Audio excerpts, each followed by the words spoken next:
자, 오늘은 12장 4절부터 봅시다. 4절. 이에 아브라함이 여호와의 말씀을 따라 갔고 롯도 그와 함께 갔으며 아브라함이 하란을 떠날 때에 75세였더라. 아브라함이 그의 아내 사레와 조카 롯과 하란에서 모은 모든 소유와 얻은 사람들을 이끌고 가나안 땅으로 가려고 떠나서 마침내 가나안 땅에 들어갔더라. 아브라함이 그 땅을 지나 세겜 땅 모래 상수리 나무에 이르니 그때에 가나안 사람이 그 땅에 거주하였더라. 여호와께서 아브라함에 나타나 이르시되 내가 이 땅을 내 자손에게 주리라 하신지라. 자기에게 나타나신 여호와께 그가 그곳에서 제단을 쌓고 거기서 베델 동쪽 산으로 옮겨 장막을 치니 서쪽은 베델이요 동쪽은 아이라. 그가 그곳에서 여호와께 제단을 쌓고 여호와의 이름을 부르더니 점점 남방으로 옮겨갔더라. 네, 아멘까지 봅시다. 아브라함을 인도하실 때 하나님이 어떤 이렇게 여기저기 주 어떤 지점을 찍으면서 이동을 시키고 있어요. 그러니까 원래는 갈대아 우르, 지금 이제 유프라테스강 하르 쪽이지. 거기에 있다가 하란으로 왔다가 하란은 이제 유프라테스강 상류 쪽이거든. 강을 거슬러 쭉 올라가서 하란에서 거기서 이제 아버지가 죽고 다시 지금 이제 가나안 땅으로 들어오는 과정이에요. 가나안 땅에 들어와서도 어때? 들어와서도 뭐 세겜에 갔다가 또 남방 점점 그 베델로 갔다가 베델 동쪽은 뭐 서쪽은 베델이고 아이다 하는 곳에서 이제 제단을 쌓고 남쪽으로 내려가는 그런 과정이 나와 있다고. 그러니까 아브라함의 이 여정이라고 하는 거, 그러니까 아브라함의 여정이라고 하는 것은 그냥 의미 없는 여정이 아니고 이제 믿음의 조상으로서의 여정이에요. 다시 말하면 하나님이 아브라함을 모델로 샘플로 삼아서 믿는 자는 이러이러한 여정을 가게 된다라고 하는 믿는 자의 코스, 믿는 자의 정해진 어떤 루트를 미리 제시하고 있는 거예요. 그러니까 이제 성도의 인생은 뭐 내가 계획해서 내가 움직이는 거지라고 하는 것이 아니고 아브라함이 걸어갔던 요 코스, 지금 이 아브라함이 걸어갔던 이 모든 과정은 하나님이 인도하신 과정이거든. 그러니까 하나님이 인도하시는 코스를 따라 아브라함이 갔던 거와 마찬가지로 모든 성도는 동일하게 믿음의 조상이 갔던 그 길을 따라 믿는 사람들은 따라가게 된다는 거죠. 그 믿는 자가 걸어가야 될 그 길 자체의 모델로 이제 아브라함이 미리 걸어간 것이고, 그리고 여기서 벗어나는 사람은 아무도 없어요. 다 동일하게 믿는 자의 길로 가는 거지. 오늘 말씀 보면 이제 8절 끝에 보면 그곳에서 여호와께 제단을 쌓고 여호와 이름을 불렀다는 말씀이 있잖아요. 그러니까 어떤 한 코스로 가게 되면 그 마지막 코스의 마지막 종착점에서 제단을 쌓아요. 그 말은 무슨 말인가 하면 사실 그동안의 모든 이 아브라함이 걸어갔던 이 여정, 이 모든 그 과정이라고 하는 것은 제단을 쌓았다는 그 제단으로부터 이게 끌려오게 된 거와 마찬가지예요. 그러니까 제단 자체가 아브라함 여정의 원인 제공이라고. 제단을 쌓기 위해서 말하자면 아브라함은 그 모든 코스를 따라 왔다라고 보면 됩니다. 그런 과정으로. 그래서 이제 이 제단이라고 하는 것도 물론 그 시대적으로 보면 뭐 여러 가지 의미들이 있어요. 당시 아브라함은 사실 우상 숭배의 환경에서 자랐기 때문에 아브라함의 모든 행동 가운데에는 우상 숭배적인 요소도 많이 섞여 있어. 그래서 이제 거기서 이제 정제와 또 정제에서 마지막 이제 그 제단이라고 하는 것의 최종적인 가장 정제된 완성된 모습은 무엇인가라고 하면 그게 이제 말하자면 십자가에서 예수님께서 피 흘리신 그 제사, 예수님이 자기의 몸을 바친 그 제사가 아브라함이 쌓았던 모든 제단이라고 하는 것에 들어있는 불순물들을 쫙쫙 빼고 나서 나는 그 어떤 핵심 있잖아요.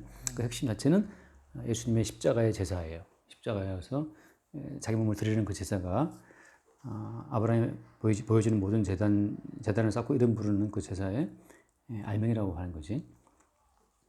그러면 하나님께서는 요 제단을 쌓는다는 요 정점을 찍어두고 아브라함을 불러 쭉 부르실 때 그때 그럼 아브라함에게는 어떤 게 무엇이 드러나겠어요? 그러니까 다시 한번 말하지만 성도의 인생은 지금부터 이렇게 차근차근 쌓아 나가는 인생이 아니고 이미 창세전에 예정되었던 그 본래의 모습이 있어요.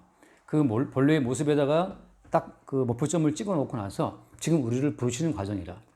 그 지난번에 그 나와 나라는 그 오후 설교처럼 본래 우리의 나라는 것은 어디 있어요? 본래 우리의 나라는 것은 이미 창세전에 그리스도 예수 안에 있어요. 그러니까 지금 나는 뭐야? 지금의 나라는 것은 엄마 아빠가 나를 낳아서 지금 이 시대와 이 문화와 이 시대적인 정신으로 우리를 키웠단 말이지. 그러니까 뭐 때가 되면 대학 가야 되고 뭐 좋은 대 가야 되고 인서울 가야 되고. 근데 어때 또 미국 가면 또 미국은 또 미국 나라별 또 다른 또 문화가 있거든. 그러니까 지금 내가 알고 나라고 하는 것은 참 21세기의 이 자본주의 어떤 가치에 물든 대한민국의 뭐 서울에 있는 나라고 이제 보통 할 수 있지만 주님은 여기서 이제 그 창세전에 있었던 그 나라고 하는 그 부분에 목표점을 찍어놓고 이제 우리를 땡기시면서 하나하나 제거하시는 거야. 뭘 제거하시는 거야? 이 시대가 입혀놓았던 모든 가치관들을 이제 털어나가시는 과정이에요. 그것이 하나씩 이렇게 씻겨 나가면서 우리를 뭘 하는 거냐면, 아, 이것도 하나님 보시기에 죄였구나. 아, 이것도 하나님 보시기에 의로운 것이 아니었고, 그냥 이 시대의 인간들의 가치관이었구나. 그걸 이제 알아가는 거지. 아, 이것이 굉장히, 이러한 어떤 내 행동이 굉장히 어떤 가치가 있다고 알고 있었는데, 어때? 사실은 이것도 그냥 이 시대적인 산물이었고, 아무것도 아니었던 거야. 그러니까 옛날에 나 같은 경우도 내가 교회 뭐 중학교 처음 나갔는데, 그때는 이상하게 주일 성수를 강조해가지고서 주일날 돈을 못 쓰겠어. 난 주일날 뭐 안 사먹었어. 그래서 주일날. 정확히 토요일 12시 되면 딱 볼펜 놓고, 주일이니까 이제 볼펜 놓고 공부 안 했어요. 그리고 정확히 주일 밤 12시 딱 땡데 그때 이제 책을 펴서 약간 보고 자고 그랬거든. 그러니까 나름 이제 나는 그 하나님 보시기에 성실한 내가 사람이라고 이제 나는 믿었지, 그게. 나중에 복음을 알고 보니까 그게 아무것도 안 했던 거, 그냥 교회 안에서 목사님이 인정해 주시는 가치로 볼 때는 훌륭한 성도였지만 하나님 보시기에는 그런다고 해서 의로운 사람 되는 것도 아니었던 거지. 그런 것처럼 계속 복음은 그 최종적인 그리스도 예수 안에서 구원받은 나, 그러니까 예수님의 십자가의 희생을 통해서 형성된 그 구원받은 어떤 자아에 초점을 찍어놓고 계속 현재 우리의 모습을 계속 부정시키는 과정으로 가요. 자, 여기서 이제 또 하나 중요한 포인트는 뭐냐 하면, 그러면 아예 처음부터 아브라함을 그런 창세전 그리스도 예수 안에서 택함받은 그런 자로 나게 하시면 될 것을 왜 갈대아 우리에서 태어나서, 그것도 어때, 또 아브라함 아버지가 뭐 하는 사람이었어요? 아브라함 아버지가 여호수아는 나오지만 그때 강 저편에서 우상 숭배하는 자였거든. 그러니까 아브라함이 태어날 때 우상 숭배하는 집안에 태어났어요. 뭐 동유자 아버지는 어떠셨나 모르겠네. 태어났을 때 뭐 잘 나가셨나? 부모님이? 아버지 교육청. 그러니까 종교는? 종교. 아버지는 유교죠, 유교. 유교. 유교자. 유교 때 독실한 유교. 그렇지. 네. 나도 그렇고 우리 아버님 뭐 제사도 하시면서 유교도 하시고 그랬었는데, 교회 처음 나갈 때여서 막 성경책 막 이렇게 숨겨두고 막 내쫓고 막 교회 나갔다 오면 그러셨단 말이지. 그런 집안에서 나게 하신 이유는 뭐 때문이겠어요? 다시 말하면 하나님이 처음부터 아브라함을 그냥 믿는 자의 순결한 민대로 딱 나게 하시면 될 것을 왜 세상 가치에 듬뿍 이렇게 막 더럽혀진 그런 가정에 태어나게 해서 그런 가치에 물들게 해서 구원하시냐고. 이게 바로 뭐냐면, 그래서 구원받은 자의 정체성이라고 하는 것은 두 개를 다 알아요. 하나님 보시기에 저주를 받아 마땅한 자상도 뭔지 알고, 하나님 앞에 구원받은 자가 뭔지도 알아요. 그때 말했다시피 애굽에서 구원받은 사람은 애굽도 알고 애굽에서 나오게 된 출애굽 이유도 안단 말이지. 그러니까 구원받은 사람은 구원받기 전과 구원받기 이후에 두 가지 모든 가치에 대한 안목이 다 열린 거죠. 그러니까 하나님께서 아브라함을 우상 숭배하는 집안에서 태어나게 하신 것은 하나님 보시기에 저주를 받아 마땅한 그 우상 숭배자들의 삶의 형편이 어땠는지를 아브라함의 삶을 통해서 하나님이 보여주신 거고, 동시에 어때요? 그러한 저주받아 마땅한 자들의 그 형편에서 하나님은 능히 구원을 하신다는 거지. 어떻게 보면 우리 이미 하나님께서 구원하실 구원의 씨앗 자체를 이미 그 속에 담아 가지고 나게 하신 거잖아요. 그러니까 이미 그 속에 들어있어요. 구원받을 그 구원의 씨가 들어있다고. 그리스도 예수 안에 택함 받았던 그 자아가 숨어 있고, 이제 주님이 계속 이제 아브라함 여정을 통해서 계속 갈대아 우르에서 나와서 하란 가서 아버지 죽고 또 여기 들어와서 뭐 세겜 갔다 베델 갔다 왔다 갔다 하는 그 모든 과정을 통해 계속해서 이제 아브라함의 있었던 그 저주받아 마땅한 속성 자체를 드러내면서 그거를 벗겨 나가시는 거지. 그리고 제단을 쌓는다는 그 말 자체는, 제단이라는 것은 사실 그렇잖아요. 하나님께 제단에서는 어떻게 되는 거야? 제물이 죽는 거거든. 그러니까 하나님 앞에 제물이 되어 죽는 과정 자체가 아브라함이 보여주고 있는 하나의 과정이에요. 그래서 성도 입장에서는 사실 매일매일 죽는 거지. 뭐가 죽는 거야? 그러니까 나라고 하는 이 세상의 삶으로서의 내가 매일매일 죽는 거죠. 특징은 뭐야? 특징은 이 세상에서의 모든 나라는 그 자가 형성될 때 특징은 내가 원인이 되어서 오늘날에 내가 있다라는 그것이거든. 너의 행위와 너의 가치와 너의 생각과 너의 말이 원인이 되어서 오늘 너를 만들었고, 오늘 너의 말과 행동과 가치와 그 모든 것이 내일의 너를 만든다라고 하는 거거든. 결국 모든 것의 원인은 어디에다 다 집중하는 거예요? 모든 것을 우리 개인에게 집중하는 거지. 그게 이제 이 모든 세상 가치의 하나의 중심점이에요. 그래서 세상 가치가 형성시키는 그 자아상이라고 하는 것은 네 인생의 주인은 너고 네가 네 인생을 결정짓는 것이다. 예수를 믿는 것도 네가 믿어야 된다. 그러니까 어떻게 보면 예수를 믿는 것도 네가 믿어야 된다는 그런 사고방식은 마귀적인 거예요. 왜냐하면 성경을 펼치면 아니거든. 만세전에 이미 주 예정하심이 있었고 미리 아신 자들을 또한 부르시고 부른 자들을 의롭다 하시고 이 모든 과정이 다 주님이 주체가 되어서 벌어진 일이라고. 근데 마귀에게 미혹된 교회, 마귀에게 미혹된 기독교는 뭐라고 말하냐면 네가 예수를 믿고 네가 말씀을 지키고 네가 기도하고 네가 헌신하면 하나님 나라 복 받는다 이거거든. 성경은 그렇지 않거든. 나라는 자체의 그 껍질을 계속 벗겨내요. 그리고 오늘날의 나라고 하는 것은 어때? 나의 나 된 것은 하나님의 은혜다라고 하는 거. 내가 내 된 것은 은혜라고 하는 그 모든 것의 원인 자체를 은혜에다 돌리는 그 모든 과정으로 성경은 이제 쭉 흘러가요. 그래서 이제 아브라함도 마찬가지죠. 이런 아브라함의 여정이라고 하는 것은 이제 뭐 다음 주도 보겠지만 아브라함이 이 모든 길을 갈 때 완벽한 어떤 성도의 모습을 보이는 게 아니에요. 다음 주에 보겠지만 아브라함은 자기 와이프 아내라고 부인하거든. 그러니까 생존을 위해서 아브라함도 많이 흔들리고 하는 그 모든 자체가 어때요? 그 자체가 그냥 하나님께서 구원하신 그 구원받은 백성이 마땅히 보여야 될 모습으로 쭉 이제 여기에서 모델처럼 하나의 전개가 되는 거죠. 그럼 이제 오늘 이야기에서 핵심은 그거예요. 어디 갔냐? 그 7절 말씀 보면 지금까지는 어때요? 지금까지는 예를 들어서 여호와께서 이제 그 1절에 보면 1절에 그 떠나라고 이제 내가 내게 보일 땅으로 가라 말씀했거든. 그러고 나서 말씀 없다가 7절 말씀 보면은 여호와께서 아브라함에게 나타나 이르시되 내가 이 땅을 내 자손에게 주겠다라고 하거든. 그래서 이제 그때 어디였어요? 그때가 세겜 땅에 이르렀을 때 여호와께서 나타나신 거거든. 그러니까 이게 무슨 말인가 하면은 성도가 나는 이런 인생 갈 거야라고 어떤 인생을 갈 거라고 딱 목표점을 찍어놓고 움직이는 것이 아니고 주님이 인도했고 특정한 때마다 주님 나타나셔가지고 주님께서 새로운 약속을 주신다고 하는 거지. 그러니까 그 새로운 약속이 왔을 때 어때? 아브라함이 다시 그 땅에다가 제단을 쌓고 여호와의 이름을 부르는 거죠. 그래서 자기에게 나타나신 여호와께 그가 그곳에 제단을 쌓고 나타나신 여호와께 제단을 쌓았단 말이지. 다시 말하면 이 말은 무슨 말인가? 지난번 요한복음 잠깐 말했다시피 그러니까 제단 쌓다 예배라고 하는 것은 주님께서 그러니까 지도적으로 나타나셔야만 예배가 가능해요. 마태복음 그 말씀 기억나잖아. 두세 사람이 내 이름으로 모인 곳에 함께 한다는 말씀 기억나잖아요. 그죠? 그러면 우리가 정말 두세 사람 모이면 함께 하시는 건가? 그 말은 사실은 역으로 봐야 돼요. 뭐냐면 자 이거야. 지금 둘이 지금 모여 있잖아요. 그죠? 그러면 우리가 어떻게 여기 모인 거지? 우리가 어떻게 여기 모였죠? 어떻게 만나게 돼서 밥을 먹고 차 마시고 여기서 지금 성금을 하고 있지? 여기에서 목사님, 형제님, 우리가 지금 이렇게 모였습니다. 말씀 공부하러 모였다. 그러니까 우리가 모였으니까 주님 함께 하실 겁니다. 이게 전형적인 인간적인 종교에서 하고 있는 어떤 액션이에요. 그럼 거기서 말씀하시는 마태복음 두 사람이 함께 한 그 말씀 무슨 뜻이겠어요? 만났어. 밥도 먹고 차 마시고 성금하고 있어.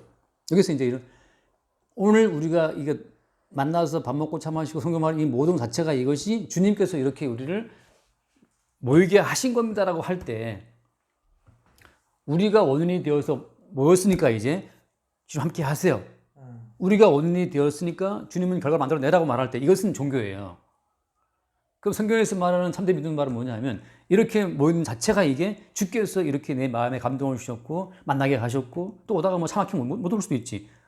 근데 아무튼 주님께서 모든 상황과 요건을 다 조정을 해서 이렇게 만나게 되었고 말씀 앞에 앉았습니다라고 할 때 그게 주님께서 모이게 하신 거예요. 그럼 어때? 그럼 이미 그때 이 사람들은 어때? 이미 이 사람들은 두세 사람이 예수 이름으로 모였다 자체가 이미 성사가 된 거지.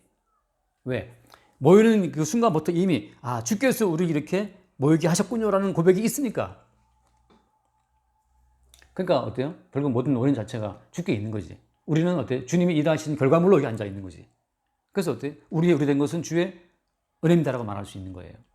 그게 말하자면 제단의 의미는 바로 뭐냐 그거예요. 여호와께서 나타나셔서 말씀하시고 약속하시고 그래서 아브라함은 제단을 쌓은 거지. 아브라함이 제단을 쌓고 정성을 막 바침으로 말미암아서 아브라함이 쌓은 제단의 정성을 보시고 하나님이 임하셨다고 할 것 같으면 그건 종교예요. 그게 우상숭배거든.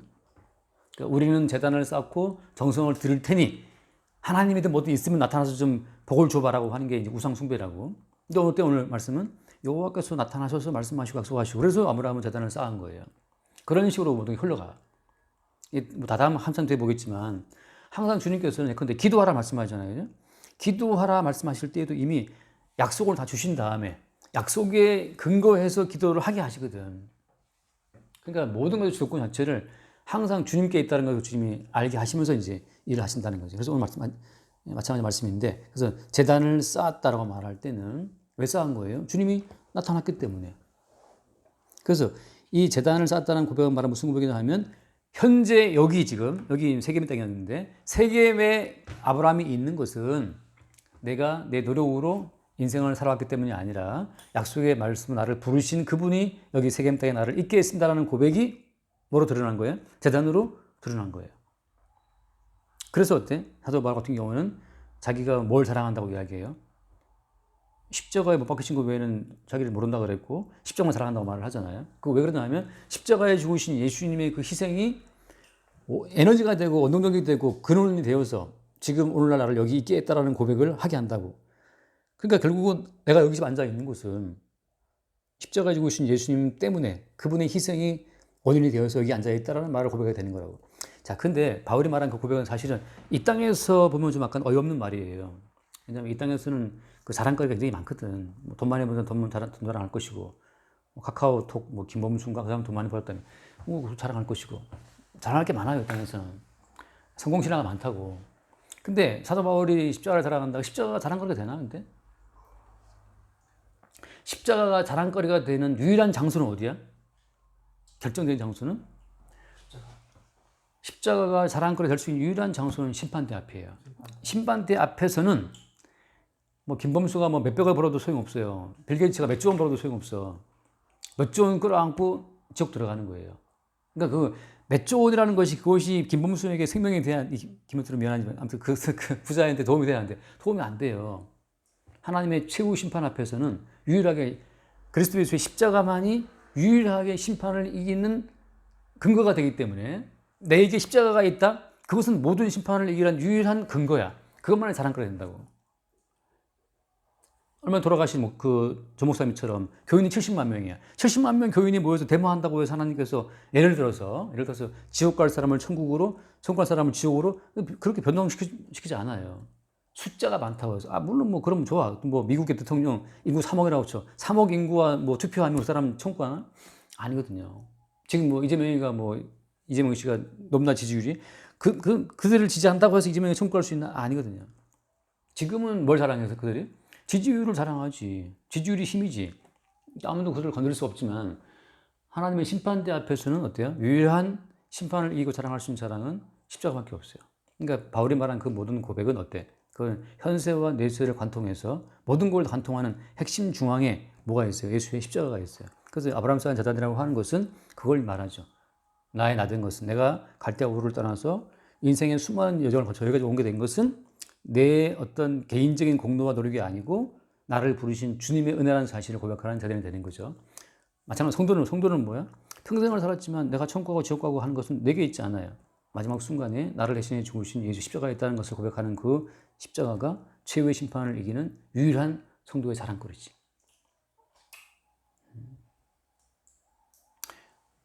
여기까지 할까요? 네. 기도하고 마칩시다.